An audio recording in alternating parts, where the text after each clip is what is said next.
रिजवान साहब भांजे लगते हैं, इनका बेटा है। ये रिजवान साहब हसन साहब की बहन के बेटे हुए। आज क्या कितने बहन भाइयों के रिश्तों में दूरियां नहीं? बोलो, रिश्तों में दूरियां है कि नहीं? मैं आपको बता दूं कितनी दूरियां। कई बार बहन कहती है भैया बेटी जवान हो गई है, ख्याल करना। कहता हाँ हाँ तू रिश्ता कर, 10-50 हजार दे के मदद करेंगे तेरी। बहन है, भिकारन नहीं है, भिकारन नहीं है। वो तेरे दरवाजे पे चल के आई है, इसलिए नहीं कि तुझसे 10,000 की भीख मांगने आई, इसलिए आई है खुदा ने तुझे जवान बेटा दिया है। मेरी भी बच्ची जवान हो गई है, अल्लाह ने तुझे दौलत वाला बनाया है। मैं गर्चे गरीब रह गई हूँ, ये मेरे भाई के तेरा बेटा जवान है, उसने आके कहा बेटी जवान हो गई है, कोई इंतजाम नहीं है। 10,000 की भीख मांगने नहीं आई थी, वो तो तुझे तवज्जो दिलाने आई थी। अगर बेटे का रिश्ता करे, पराए घर बाद में जाना, पहले बहन की दहलीज पे नजर उठा के देख लेना। बहन की बेटी भी जवान हो चुकी है, हमारी कौम ने जनाजा निकाल दिया रिश्तों का। हम तो कहते हैं तेरी औकात क्या है, बराबरी देख, फिर मेरे दरवाजे पे आना। तेरे आदमी की कमाई क्या है, सही से बच्चे नहीं पाल पाता। मेरे बेटे को देख, ऑक्सफोर्ड यूनिवर्सिटी में तालीम हासिल कर रहा है। अरे यार यही तो आजमाइश होती है, यही तो इम्तिहान होता है। खुदा ने तुझे दौलत से नवाजा है, बांझी गरीब है, खाली हाथ चला जा, उसको इज्जत से रुखसत करके अपने घर लेके आ जा। दुनिया कुछ भी कहे, मदीने वाला तुझे गुंबद खजरा से सलाम कहने लग जाए।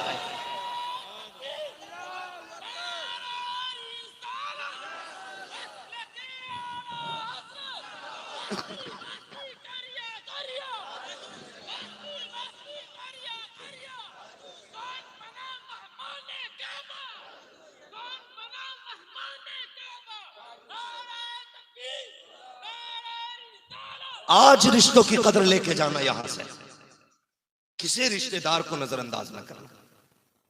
बहुत बुरे बुरे भी होते हैं रिश्तेदार, सारे अच्छे नहीं होते, बहुत बुरे होते हैं। कभी कभी नजर उठाने दिल नहीं करता, लेकिन मेरे महबूब का फरमान सिलमन कता का, जो तुझसे जोड़ तोड़े तू उससे जोड़।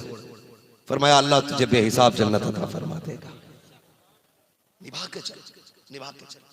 कई बार नाराज नहीं हो जाते भाई, कई बार नहीं जाना बहन के यहाँ, बहन मन्नत तो समाजत करती है, चलो ना भैया चलो ना, बेटी की बारात चलो ना।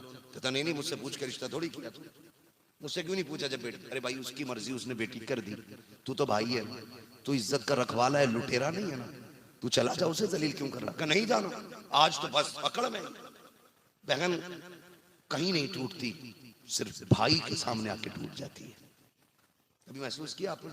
बता दूं आपको, बहुत बड़ी नाइंसाफी करते हैं बहनों के साथ, बड़ा सितम करते हैं, जबकि बहन जैसी दूसरी दौलत नजर नहीं आती। कहो कैसे? आप जरा याद करें, मैं बताने लगा हूं, करीब करीब सबके बचपन में ये दिन आया होगा।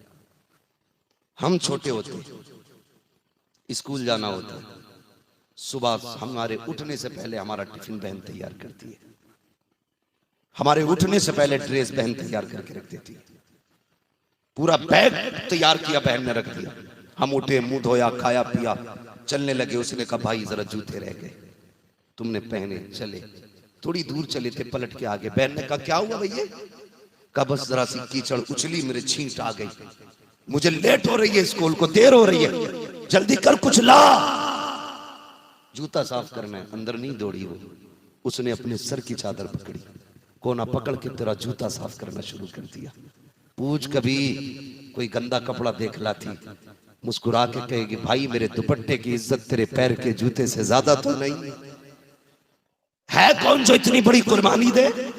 तुम पलट के स्कूल से आए, तुम्हारा जूता कहीं था, तुम्हारी ड्रेस कहीं थी, तुम्हारी टाई, तुम्हारा बस्ता कहीं था, तुमने यूनिफॉर्म उतार के फेंक दी, उसको अगले दिन तैयार किया, फिर धो के साफ करके रखा। मुझे पता बहन का नौकरानी थी तुम्हारी, जो तुम्हारे सारे काम करती रही। 18 साल तक यही बहन बिन कहे तुम्हें ताजा रोटी बना के खिलाती रही, बगैर कहे तुम्हारी मर्जी के मुताबिक तुम्हारे खाने बना के खिलाती रही। क्या नौकरानी थी तुम्हारी? कोई कीमत वसूल की इसने? 18 साल तक तुम्हारे घर में काम किया, मजदूर बन के काम करती रखी, लेकिन एक दिन की मजदूरी नहीं मांगी। कभी कभी लड़ती थी तुमसे, लेकिन क्यों लड़ जाती थी? कभी तुम उसकी सफाई के बाद जूता पहन के चलते थे तो वो नाराज हो जाती थी। अभी मैंने पोछा लगाया है, तुम जूता लेके कैसे आ गए? वो झाड़ू लगाती थी, तुम गन्ना खा के चले जाते थे, कहती थी अभी झाड़ू लगाई थी, तुमने गंदगी कैसी कर दी? अगर तुम कमरे में चले जाते, बिस्तर धकेल देते, नाराज हो जाती, ये मेरा कमरा है। मगर खुदा की कसम खा के बताओ,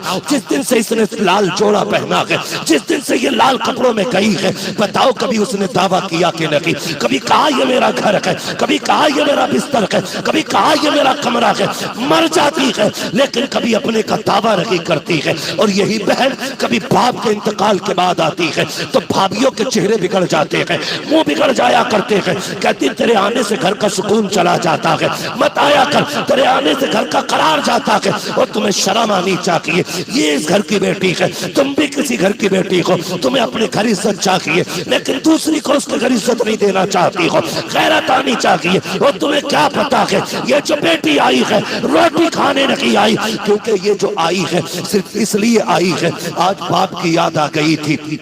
3 महीने हो गए, बाप न आया न गया, इसलिए कि बाप कब्रिस्तान जा चुका है। जब बाप जिंदा था, बेटी 8 दिन नहीं आती थी तो वो खुद चल के आ जाता था, कहता था बेटी 8 दिन हो गए तू नहीं आई है, इसलिए मैं खुद चला आया।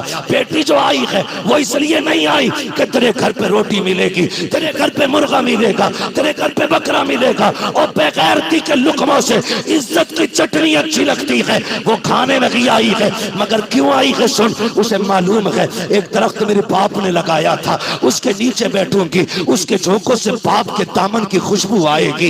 एक दीवार बाप ने बनाई थी, उसको देखूंगी बाप के हाथ याद आएंगे। एक छत बाप ने डाली थी, उसके नीचे बैठूंगी, बाप की गोद का एहसास हो जाएगा।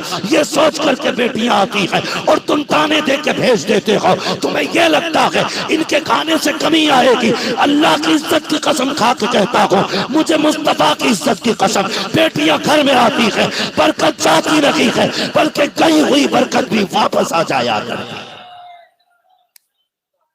गई हुई बरकत भी वापस आ जाया करती है। इसलिए खुदा रा किसी भी घर में बेटी आए तो मुंह ना बिगाड़ना, चेहरा ना बिगाड़ना। अल्लाह तो जब बाप का इंतकाल हो गया है ना, तो बेटियों को लावारिस न करना, बहनों को लावारिस न करना। बाप चला गया, अक्सर फोन आते हैं बहनों के कि जब से बाप गया है भैया बुलाने नहीं आया, 3 ईदें बीत गई अभी तक कोई नहीं आया, 4 ईदें बीत गई, तुम्हें खुदा का वास्ता जाओ, कभी ऐसा न करना। बाप चला गया है ना, बहनों को रुलाना नहीं, उनको खुश रखना है। और सच्ची बात बता दूं, लोग ये कहते हैं, कई फोन करते हैं, भाई तू बड़ी तकरीरें करता तो क्या हो गया? बोले बड़ा दिल कर रहा है कि अब्बा को देखूं, कोई दुआ तो होगी ना जिसे पढ़ूं तो मुझे अम्मा का चेहरा नजर आ जाए। तो मैं तो कभी कभी हैरत करता हूँ। सुने, मैं तुम्हें बताता हूँ वजीफा जो माँ बाप दोनों की ज़ियारत हो जाए। बता दूं लोग कहते हैं वजीफे के लिए कोई दुआ होगी जिसमें अब्बा का चेहरा सामने आ जाए, कोई दुआ होगी जिसमें भाई बहन अम्मा का चेहरा साथ में आ जाए। मैं कहता हूँ मत लो तावीज़, मत पढ़ो तस्वीर, थोड़ा सा काम करना है। महीने में 6 महीने में एक दिन ना सारी बहनों की दावत करो, सारे भाइयों की दावत करो, कोई ना हो, सिर्फ बहनें हो, सिर्फ भाई हो, एक दस्तरखान पर बैठ जाओ, एक दस्तरखान पे सारे बैठो, फिर मुस्कुरा के एक दूसरे को देखो। कहीं बहन बोलेगी उसके लहजे में माँ का लहजा नजर आएगा, जब कोई भाई मुस्कुराएगा उसके चेहरे में बाप का चेहरा नजर आएगा। तुम कहते हो ना वजीफा चाहिए, जाओ दावे के साथ कहता हूँ, पकड़ कभी बहन की कलाई और कह जरा अम्मी की बात बता, फिर जब वो मुस्कुरा के कुछ कहेगी, खुदा की कसम सूंघ के देखना, उसकी सांसों से माँ की खुशबू का एहसास होने लग जाए। हमने अपनों को दूर कर दिया, इसलिए कोई नहीं दिखता। कुछ नहीं होने वाला वजीफों से, कुछ नहीं होने वाला। कहता अब्बा की बरसी कर रहा हूँ, 40 डेगे बनवाई है, 40 डेगा नहीं 60 बनवा ले, सिर्फ अब्बा की रूह को डेगों से राहत नहीं मिलेगी। अपने पीछे बच्चे छोड़ के गया था वो, अपने पीछे बेटे छोड़ के गया था वो, फर्क इतना था तेरी जेब पे कलम लग गया, दो मजदूरी में रह गए, लेकिन तेरे कपड़े की गर्मी इतना तुझे ऊंचा न ले जाए कि छोटों को भूल जाए।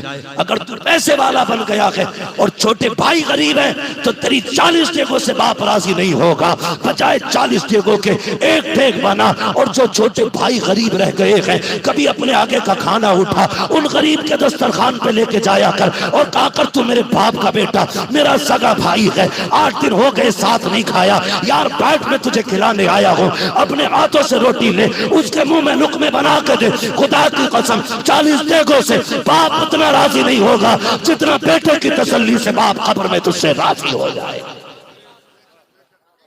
जो करने के काम थे वो किए नहीं, और जो ना करने थे सारे गिर गए जाकर के। बहन रोती रह गई और हम 40वां मनाने में रह गए, भाई रोता रहा, हम साल के साल बरसी करते रह गए ना।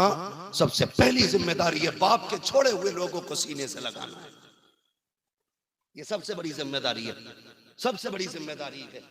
वक्त तो हो चुका है, खत्म कर, 1 घंटा हो चुका। अल्लाह आपको सलामत रखे, बस अल्लाह आपकी मोहब्बतों की कीमत अता फरमाए। मेरी कोई औकात नहीं, मेरे भाई जो रो रहे हैं अल्लाह इनके आंसुओं का सदका हम सब की बख्शिश फरमा दे। कभी कभी ऐसी महफिलें सजती हैं, सुने मेरे भाई मैं जो कह रहा हूँ, माँ बाप के बाद ना माँ बाप के छोड़े हुए लोगों को सीने से लगा के रखना, ये सबसे बड़ा सदका होता है, ये सबसे बड़ी खैरात है, ये सबसे बड़ा अमल है। पता चला हम बरसी का हमने प्रोग्राम किया और सगे भाई को जलील कर रहे, कहीं इसकी औकात नहीं थी, एक डेग भी बनवा लेता, सारी मेरी तरफ से बनी है, सारी मेरी तरफ से बनी है, शर्म आनी चाहिए यार, ना बनवाता ऐसी डेग से जिससे तू छोटों को जलील कर रहा है, जिससे तू कमजोरों को जलील कर रहा है। ना कर ऐसे काम, कर सकता है ना फिर मुट्ठी बंद करके कर, तुझे शायद रिश्तों की कदर नहीं मालूम। बात याद आ गई, कह जाऊं और नहीं कहूंगा तो लगता है मेरी बात में बरकत नहीं आएगी। कायनात में रिश्ते कैसे निभाए जाते हैं ये मेरे नबी ने सिखाया है, कैसे रिश्ते निभाए जाते हैं ये मेरे नबी ने सिखाया।